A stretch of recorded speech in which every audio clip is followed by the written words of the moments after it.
Today we'll be talking about the 2002 feature film Spider-Man and how the character Peter Parker demonstrates the nature of being a good human being and also free will.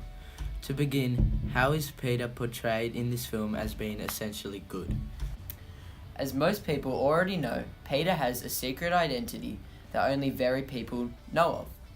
As well as being your generic nerdy teenager, he is a crime-fighting superhero that goes by the alias Spider-Man. When he is fighting crime, he doesn't do it for his own benefit. He does it to help the innocent members of the community he lives in. One of the many definitions of good reads, "that which is morally righteous." When you compare the workings of Peter as Spider-Man to this definition, you can conclude that he has only good intentions and is ready to do anything to protect his neighborhood. After all, he is only a friendly neighborhood Spider-Man. It is quite apparent that Peter is portrayed in this film as morally good, but how does he show free will? For those who don't understand this concept, free will is essentially the ability to act at one's own discretion. So basically, does Spider-Man act on his own conscience or someone else's? The short answer for this question is yes. Spider-Man acts on his own free will, making decisions based on what he thinks is right and, most importantly, good.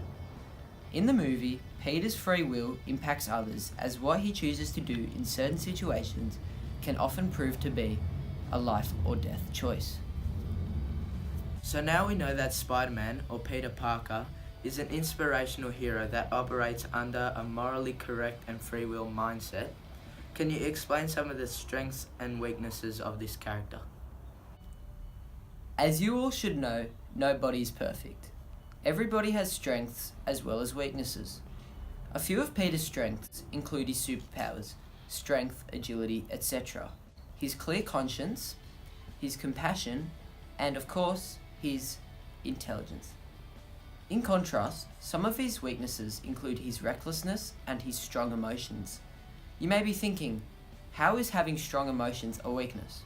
But in this context, Peter often lets his emotions take over and in turn encourages him to do something reckless, which turns out to be another one of his weaknesses. However, his strengths outweigh the weaknesses, and the most important thing is that he always thinks of the greater good. It is truly interesting that such a seemingly perfect character can have weaknesses. I guess in that aspect he resembles all humans. Could you provide some examples of good and or bad evil displayed by the character in this film? In terms of Peter Parker being the protagonist, it is difficult to recall acts of evil he displays. The worst act he performed would probably have to be when he chased the man who murdered his uncle and proceeded to beat him, but some may perceive that act as justifiable. I personally do. In terms of good, Spider-Man performed positive acts such as rescuing Mary Jane and the tram full of children from certain death, returning Norman Osborn's deceased body to his son as a sign of respect, and finally, seeking justice for his beloved uncle by of course taking the mantle of Spider-Man and swearing to prevent acts of evil in his neighborhood. As Uncle Ben said before passing away, with great power comes great responsibility.